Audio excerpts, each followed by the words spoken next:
my favorite, who I, like you say, idolize is Ayrton Senna. No. We can shake hands on that. My absolute idol too. But then whose idol isn't he? But then I don't wish to be unfair to the other drivers. They're all the best drivers in the world. But something about Ayrton Senna, even off the racing car, his interviews and there was, even as a person, I think he kind of,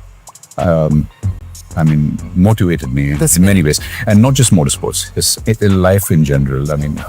But you said you have this big passion for bikes as well. Did you ever consider racing bikes? I started racing bikes because it was more affordable. And I'm very grateful that I had parents who didn't oppose my participation.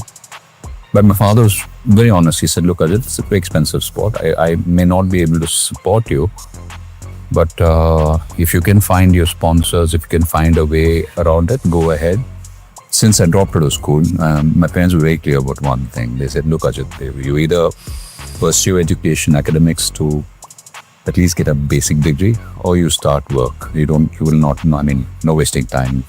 I chose the latter. I chose to work. I chose to work, and that's how it all started. I had a 6 month stint with them, and I knew a lot about motorcycles, and then in 1990 when the racing scene moved from Sholavaram and they had the inaugural Grand Prix at Sri Charmithur, and that's where I made my debut it was, I think, Group C up to 110cc modified motorcycles. Okay. I did pretty well. I think I remember we had an endurance race sometime in September of 1990.